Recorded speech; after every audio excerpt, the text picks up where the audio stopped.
Welcome to Straight No Chaser. So grab a glass and join your hosts, your girl MBZ, Pastor C, Thin Bad, and the Chief.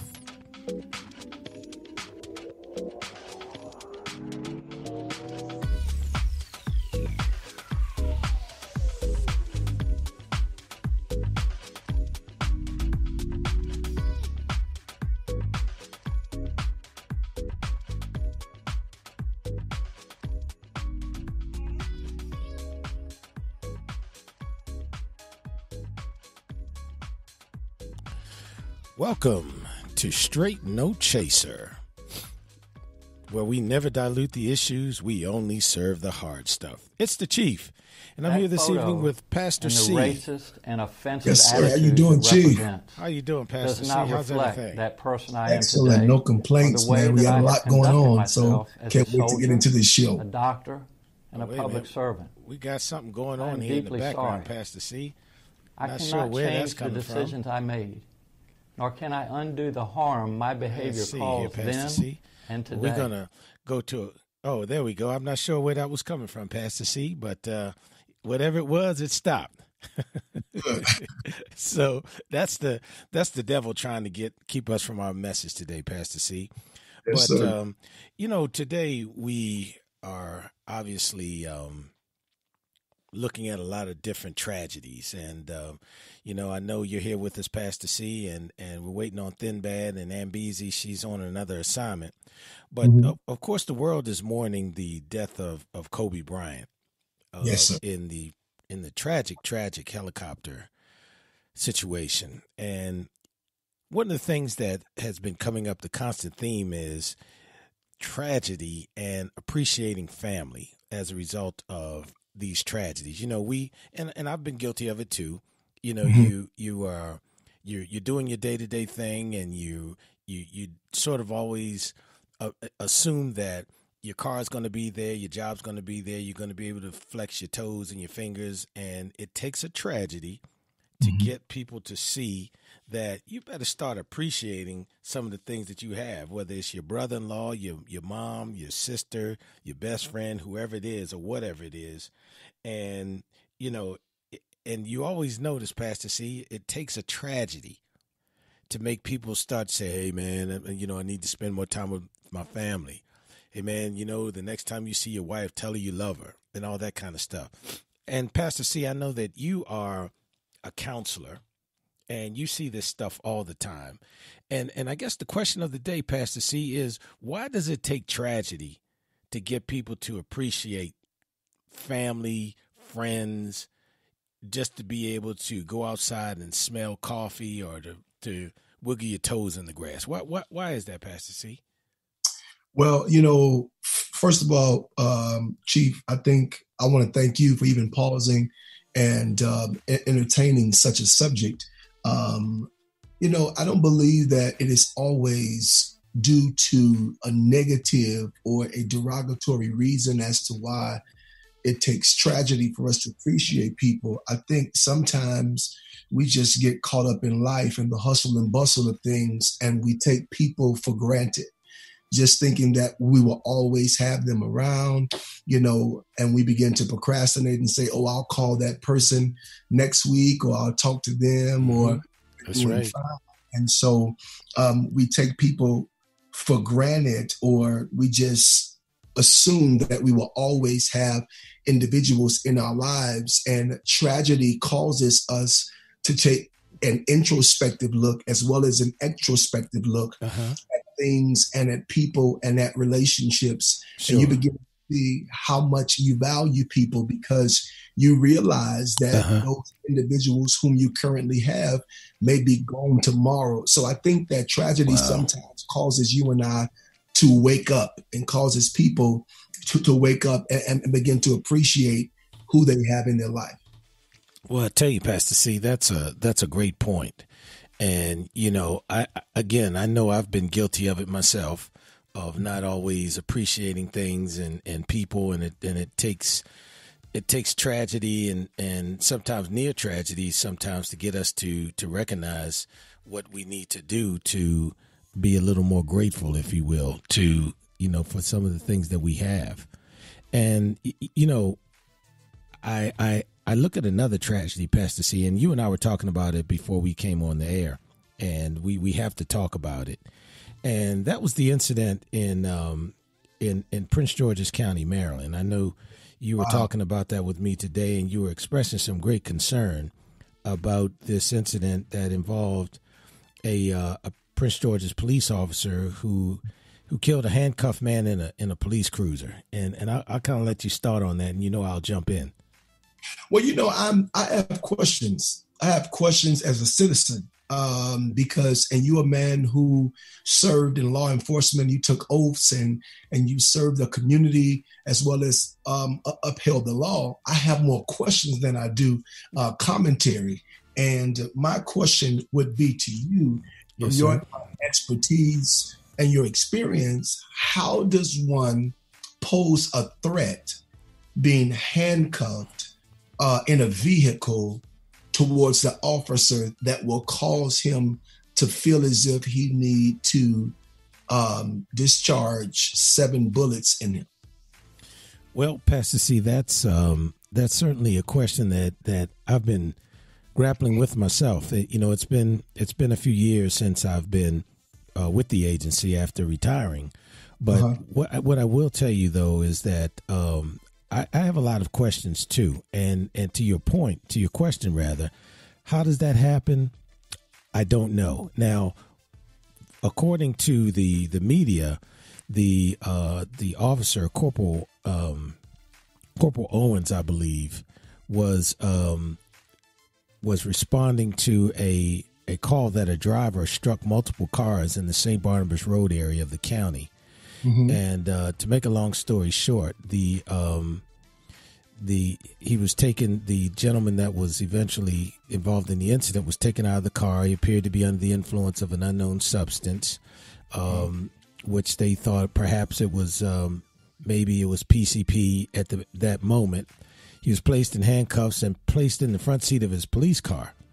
And that is a standard operating procedure, at least in Prince George's and maybe other agencies as well. Depending on the nature of the circumstances and depending on what your vehicle is equipped with, the person can be handcuffed and placed in the front car and seatbelted in and so forth. So at some point during this incident, Mr. Green and Corporal Owens had some type of a struggle. And I say struggle, I'm using that term loosely because the officer was eventually charged. And according to the chief, based on his press conference, they didn't find evidence of a struggle. And so, so a lot of questions are out there looming, what the hell happened? Because, I can't imagine that a rational person would put a person in handcuffs, seatbelt him in the car, and then shoot him 7 times. So sure. There must be something that occurred that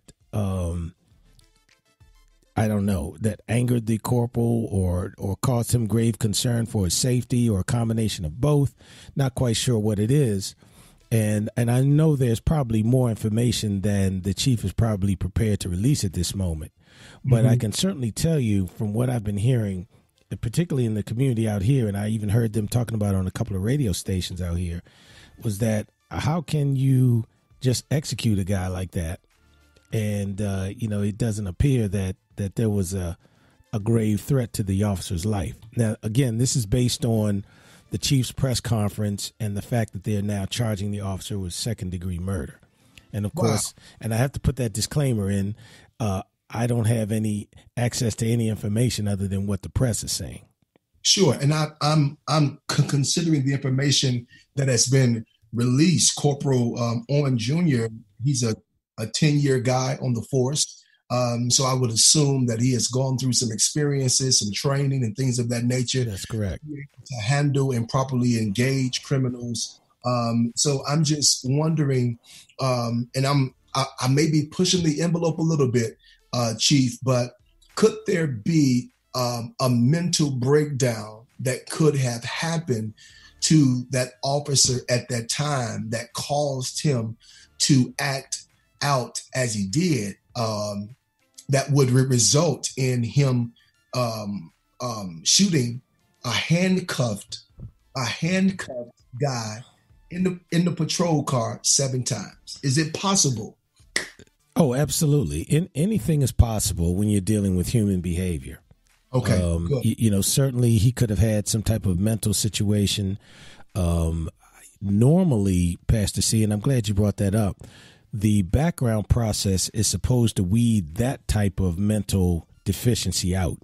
Now that's not to say that you can't get on the job and be exposed to certain situations and so forth that kind of pushes your mental envelope, if you will. But sure, under normal circumstances, that's why the police background process is so lengthy and so extensive. And that's to weed out those individuals that cannot perform under stressful situations. Mm-hmm. And so we'll just assume for the sake of this discussion, all the signs of a person that can't handle the job were not there when he did his background. Again, we don't know. But something happened that made this gentleman snap, if you will, and react in such a manner. Sure. And again, for the chief of police to support charging with a murder charge, and to also publicly state that at this point we don't have any evidence of a struggle. That's a very serious allegation, and it does raise those questions. Sure. What is this guy? What is his mental situation? Yeah, and I want to ask you too, because again, speaking from a civilian perspective as a citizen, mm-hmm. I would say too that raises another level of fear to those of us who may interact in some capacity, officers, and not saying that all of them have problems or you are at risk when you engage an officer. However, I'm sure that the public now has a sense of being skeptical, if you will, when you engage police officers, especially when this type of behavior happens. So my question to you is, what do you think, or how do you think now the department will respond to the public after such an incident? Well, I know that at least, again, according to the published reports, they are looking at one of his previous involved shootings. I believe in 2011, mm-hmm. he was involved in a departmental use of force, use of deadly force, and they're looking at those things. And I'm sure the state's attorney is looking at some of the cases this guy was involved with. I can tell you, just knowing particularly the state's attorney, I'm sure that she is looking at what this guy has been doing, case wise and all that other kind of stuff. I know the police department's probably looking into his background and all the other incidents he may have been involved with force.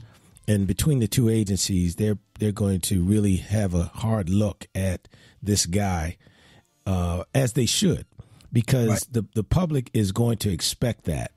And I think as long as they take a hard look at what is going on or what was going on with this young man, and they are transparent about it, I think that at some point the community will be ready to say, okay, how do we move forward together to make sure this never happens again? But I think if there is any inkling among the community that there is a lack of transparency, or that there are some things that were overlooked and have not been dealt with, if you will, I think that's going to create some problems in terms of the trust factor I think that you're alluding to. Absolutely. And I was going to say that because seeing the historical experience that we've had in our nation as of late too, how we've had wrongful deaths that were brought by the police or whatever. So this, I believe, causes another black eye to law